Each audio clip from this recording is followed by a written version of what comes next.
Salam dan bahagia Ibu dan Bapak Guru. Hari ini saya akan menyampaikan tentang demonstrasi kontekstual modul 3.1. Saya Enda Prondeni dari SMP Negeri 9 Bayong Lincir, CGP Angkatan ke-10 Kabupaten Musi Banyuasin. Kini saya sudah berada di SMP Negeri 9 Bayong Lincir untuk bertemu dengan kepala sekolah yaitu Bapak Pamuji. Selanjutnya saya melakukan wawancara. Kasus yang dihadapi adalah berkaitan dengan kedisiplinan peserta didik yang masih sulit ditekankan di sekolah karena budaya lingkungan di rumah yang tidak mendukung. Sebagian besar orang tua yang sibuk mencari uang di kebun, terkadang peserta didik juga harus ikut membantu yang mengakibatkan beberapa kewajibannya di sekolah tertinggal. Satu sisi ingin menegakkan kedisiplinan etika, di sisi lain ada rasa kasihan karena mereka juga demikian karena membantu orang tuanya. Mari kita simak bersama percakapan saya dengan Bapak Pamuji, selaku Kepala SMP Negeri 9 Bayung Lincir. Assalamualaikum Bapak. Waalaikumsalam. Apa ya?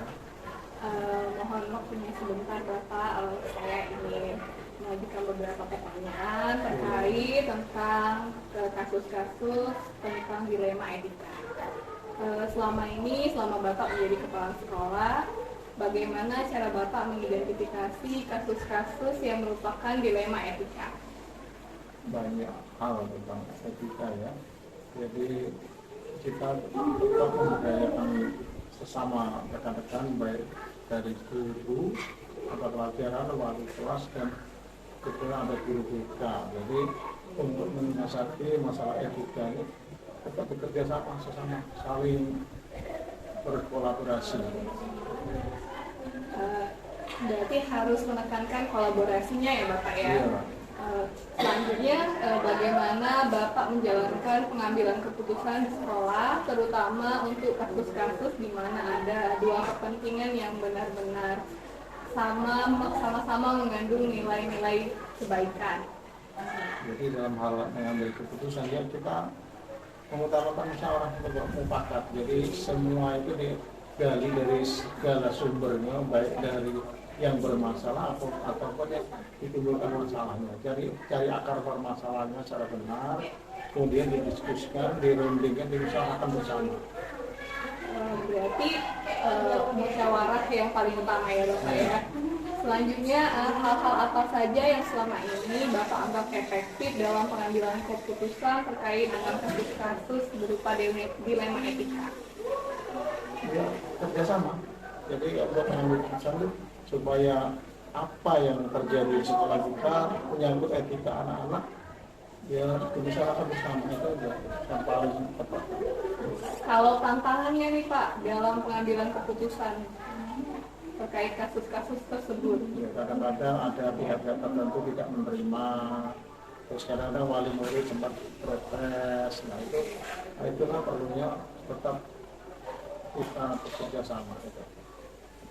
Selanjutnya Bapak dalam menyelesaikan hal-hal tersebut, apakah ada jadwal tertentu ataukah ketika ada permasalahan langsung diselesaikan? Tidak perlu jadwal tertentu. Setiap saat kapan ada permasalahan, secepat mungkin harus selesai pada saat itu. Berarti setiap ada permasalahan langsung diselesaikan, Iya. jadi tidak dibiarkan berlarut-larut gitu ya Pak ya? Situasional istilahnya. Selanjutnya, adakah seseorang atau faktor-faktor yang mempermudah Bapak dalam pengambilan keputusan terkait kasus-kasus tersebut Bapak? Banyak, bukan hanya seseorang. Yang mempermudah itu dari kerja sama kawan-kawan, adanya saling memberi, saling menerima masukan sesama guru, wali kelas dan dari pihak konselingnya sendiri. Berarti ada banyak sekali orang yang membantu mempermudah pekerjaan ini ya Bapak ya? Iya. Selanjutnya yang terakhir nih Bapak, dari apa yang telah kita bicarakan pada pagi hari ini, kira-kira pembelajaran apa yang dapat Bapak petik ketika mengambil keputusan terkait kasus-kasus berupa dilema etika ini? Banyak. Itu sebagai pembelajaran bagi diri sendiri maupun bersama. Jadi dalam hal mengambil keputusan permasalahan itu tetap mengutamakan bersama, saling mengasihi, saling asah, saling asih, saling asuh sama. Berarti kita harus intinya kerjasama ya Bapak, Iya. kolaborasi. Terima kasih Bapak atas waktunya. Banyak sekali pelajaran yang saya terima bahwa dalam pengambilan keputusan di sekolah ini kita tidak bisa secara otoriter mengambil keputusan sendiri, bahwa ada kerjasama dan kolaborasi di dalamnya. Terima kasih Bapak atas waktunya. Assalamualaikum Bapak. Waalaikumsalam. Selanjutnya saya berkunjung ke SD Negeri 1 Sumber Rejeki untuk menemui Bu Nay Roheni selaku kepala sekolah di sana.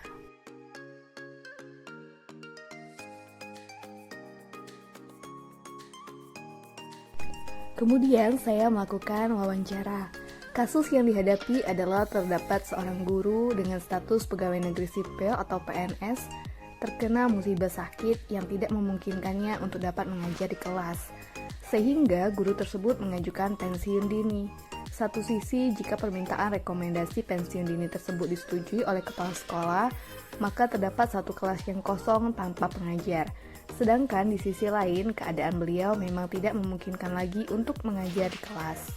Namun pada akhirnya, diambil suatu keputusan berdasarkan musyawarah bahwa guru tersebut akan digantikan oleh seorang tenaga honorer untuk mengisi kekosongan di kelas tersebut.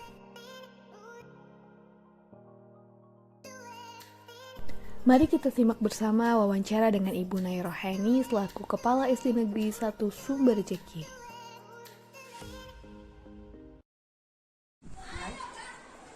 Assalamualaikum warahmatullahi wabarakatuh. Gimana Ibu kabarnya hari ini? Baik, alhamdulillah sehat. Maaf mengganggu waktunya. Saya ingin mendapatkan pelajaran dari Ibu hari ini tentang bagaimana cara Ibu mengambil keputusan terkait dengan dilema etika, terutama di SD Negeri 1 Sumber Rejeki. Siap, insya Allah. Kira-kira Ibu selama Ibu menjadi kepala sekolah di sini, bagaimana Ibu dapat mengidentifikasi kasus-kasus yang merupakan dilema etika? Kalau masalah dilema etika, terkadang kita sering ada rapat bulanan sehingga kita bisa berdiskusi dengan guru-guru semua, kira-kira apa masalah yang harus kita selesaikan dalam jangka waktu paling 1 bulan terkadang, atau kedepannya, atau yang sudah lewat. Jadi pada saat rapat itulah Ibu mengidentifikasinya. Ya, pada saat rapat itu kita mengidentifikasi permasalahan. Setelah itu kita analisis, kita evaluasi kira-kira permasalahan mana yang mesti harus kita pentingkan terlebih dahulu diselesaikan. Untuk di sekolah Ibu sendiri nih, apakah ada kasus yang termasuk dalam dilema etika? Mungkin ada. Sebenarnya ya mungkin ini sebenarnya permasalahannya agak sedikit rumit karena melibatkan pihak-pihak yang lain, tetapi jelas sekarang sudah diselesaikan. Ya, kira-kira apa sih dilema etikanya itu? Pada tahun kemarin semester 1 itu karena terjadi perubahan antara pekerjaan, terus diakibatkan dengan istilahnya itu penyebab sakit atau kondisi keluarga, sehingga ada guru yang mau mutasi dini, padahal kami sangat memerlukan guru tersebut, seperti itu. Nah, pada saat itu dilema kami pengen supaya guru tersebut jangan pensiun dulu karena pasti kelas kosong. Nah, di sisi lain kami juga istilahnya mengerti kondisi dia, bahwa kondisi dia itu tidak memungkinkan untuk mengajar dalam aktivitas yang ekstra seperti itu karena berakibat kepada penyakitnya. Jadi bagaimana cara Ibu untuk mengambil keputusan terhadap dilema tersebut? Nah, sehingga kami bermusyawarah, setelah bermusyawarah dengan guru tersebut dulu, sehingga kami tahu sebenarnya apa yang terjadi dengan kondisi dia. Setelah itu pertimbangan-pertimbangan lain dari guru-guru yang lain juga kami libatkan, termasuk dari keluarga dia juga kami libatkan, sehingga kami mencari solusi dari permasalahan tersebut. Lanjut ke musyawarah yang kedua. Gitu. Berarti melakukan musyawarah yang bertingkat ya Bu ya. Ya hanya satu kali musyawarah tetapi ada berbagai banyak agak pihak. alat Iya. Iya. Berarti Bu, apa sih tantangannya dalam menyelesaikan dilema etika ini Bu?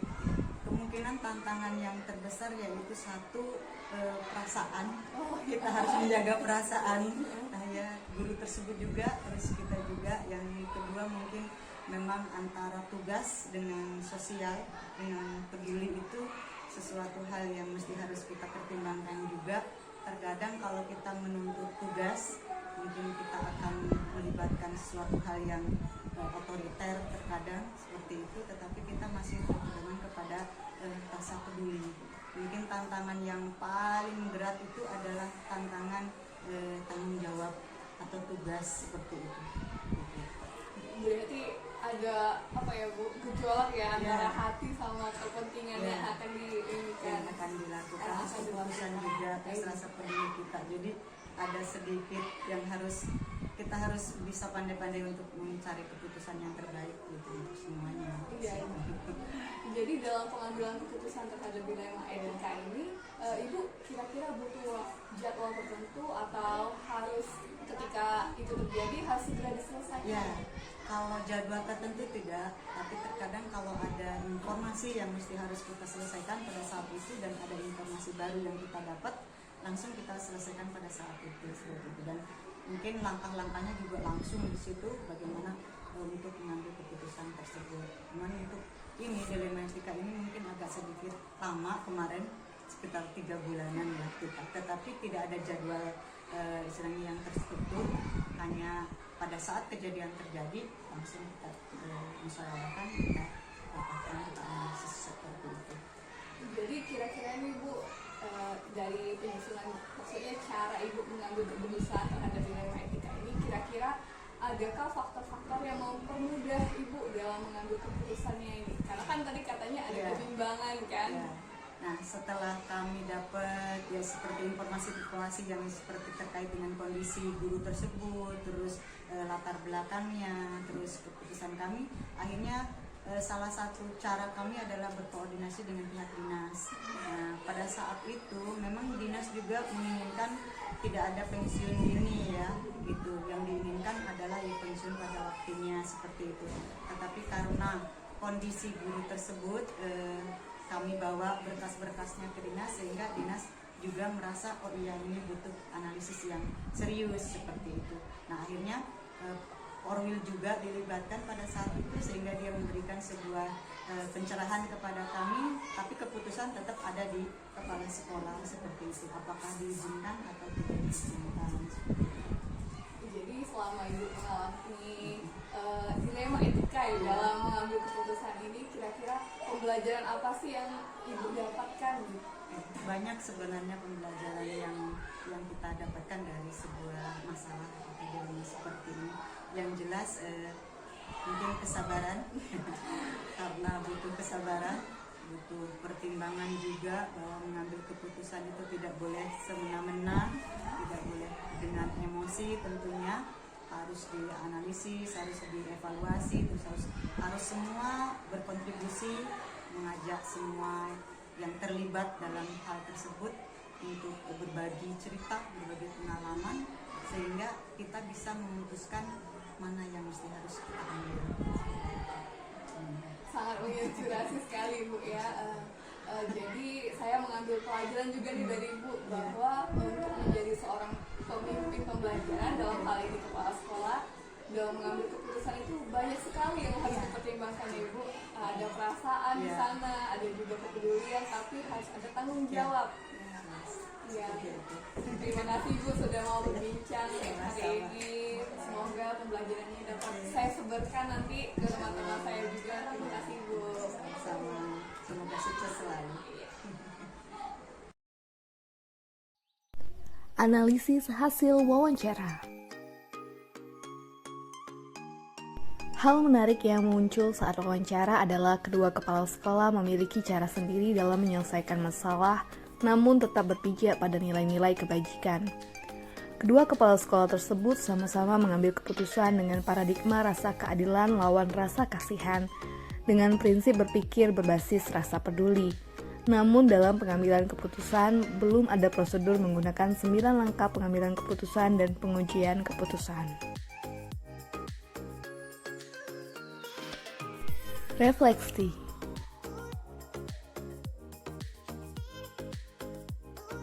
Sebagai pembelajaran, kedepannya dalam pengambilan keputusan harus ada prosedur khusus sehingga dapat diukur seberapa efektif hasil pengambilan keputusan tersebut dilihat dari faktor resiko atau dampaknya. Saya akan menerapkan pengambilan keputusan D5 etika dengan berdasarkan paradigma dan prinsip sesuai dengan kasus yang dihadapi dan mengujinya menggunakan 9 langkah pengambilan keputusan sehingga diperoleh hasil keputusan yang bijaksana. Saya akan menerapkan proses pengambilan keputusan secepatnya, dimulai dari lingkup terdekat, yaitu di lingkungan kelas saat menyelesaikan kasus yang berkaitan dengan murid.